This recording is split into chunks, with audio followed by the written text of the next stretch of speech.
Okay, sige.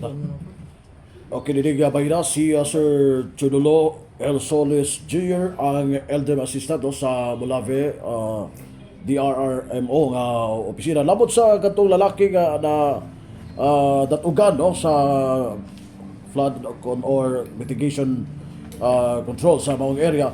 Sir, pwede na ito masayro sa orasan ninyo na respondahan, na-respondihan na maong ito mo? Naka-receive mig tawag sa usa ka concerned citizen. Base sa among na-record sa among log report namo, naka-receive mig alas 11:20 city sa Kabuntagon. Then diha dayon, miadto mi sa area. Muna nakita namo nga ang maong sitwasyon nga kinahanglan gyud siya og dinalian gyud nga pag-extricate sa mga pasyente o biktima kay naipit man sa maong i-construct nga sa maong irrigation. Mao nga uban sa team sa Molave Emergency Response Team, gibuhat gid may og mga aksyon, malakang para ma-extricate na mo ang maong biktima. Then mga about siguro mga alas 12 gumikan kay bisan tuod nami bang equipment tungod sa kadako sa maong nga katong nga concrete nga cement nga mo nakadatog niya.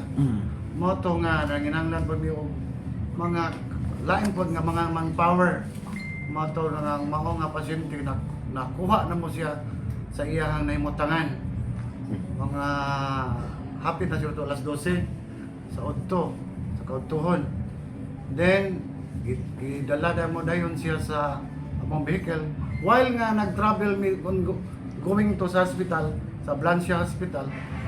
Amo ang kauban nga usapod ka nurse si Ma'am Ruby Joy Cervantes mo ay nagabuhat og CPR aron basin lang matabangan pa siya sa mga sitwasyon.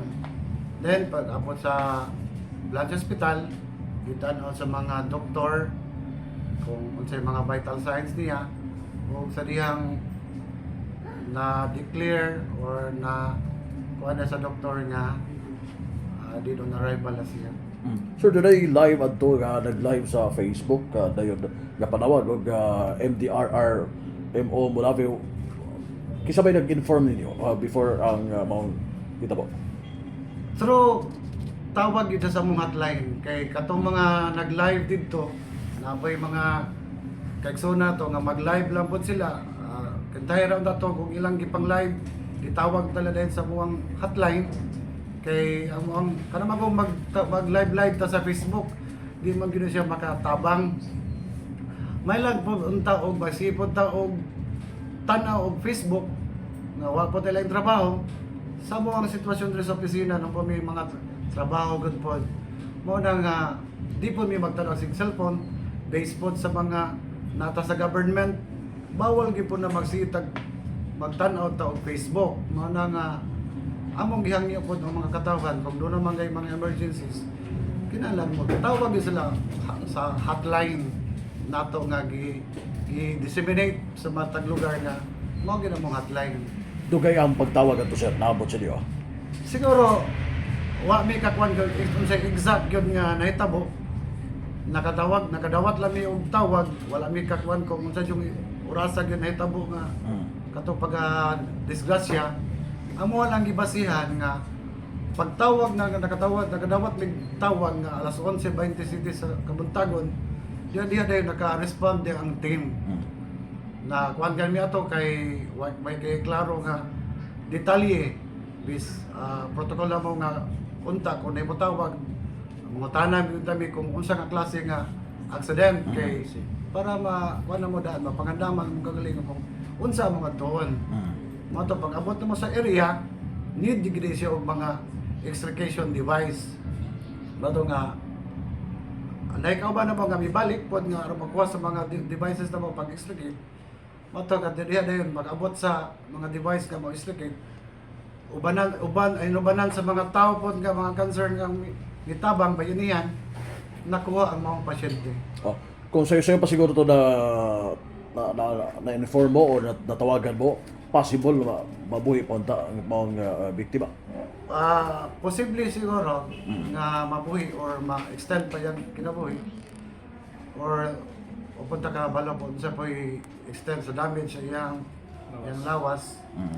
Amo lang nga basin lang kay matag minuto manggod matag segundo kung na agapan pa to dayon basin pa din na kung mo to siya kay ingana nga pagitabo bawal lang nag-extricate magtaod ng oxygen aron di siya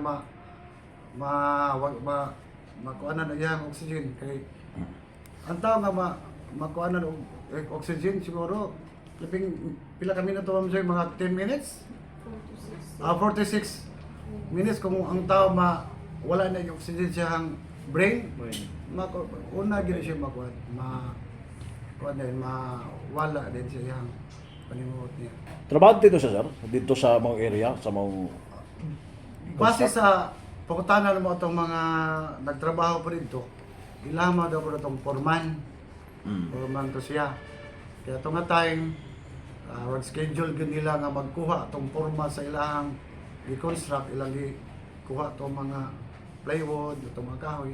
Siguro katong ilahang ibuhat dito nga project, ilang ikuwag forma, balit mapunto'y nakapahagba.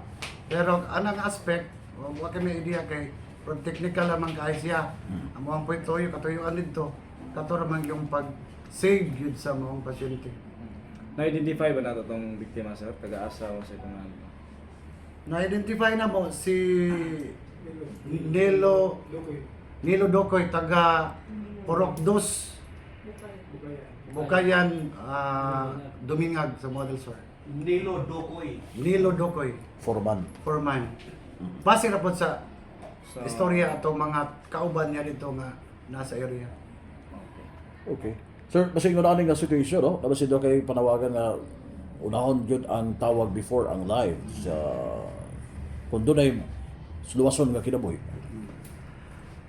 Kanang yun nga mga atong basihan kung doon ay mga aksidente, medical or mga vehicular accident, among tanggihangyo sa mga tao nga kung ang mga hotline numbers kuha naman yun na siya na ibalan, mamalilon kami ang hangyo sa mga tao nga unag tawag.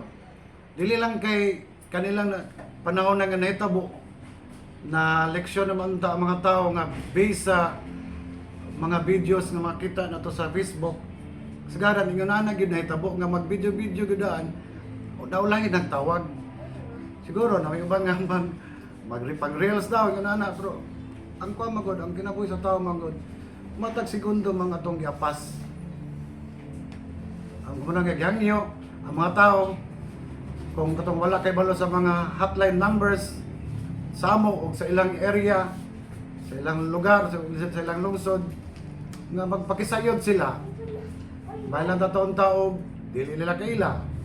Kung kita ra pod og ila tong mga paryente tungod gumikan lang nga dili ka wa ka nagpakabana nga unsa na ka importante nga makabalo ka sa mga hotline numbers dili lang kay sa medical response sa uban nga agencies like sa fire importante gyud nga makabalo gyud sila unsay mga angay gyud tawagan kung usa nga mata nga emergency silang nahigaw man ang panahon na.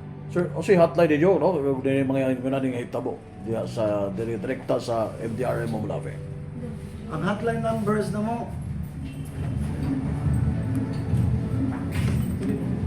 ay sa nagsilap sa TV.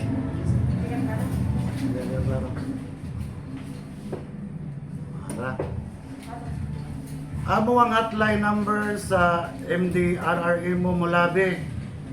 Mao ni among duha jud isa ka network.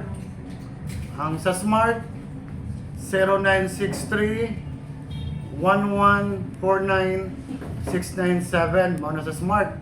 Sa atong TM 0975 4927 650 mao na atong hotline numbers. 24 hours sila pwede mo tawag kay atong buhatan sa MDRE mo Molave uban sa atong Molave Emergency Response Team 24/7 gyud ta nag-duty.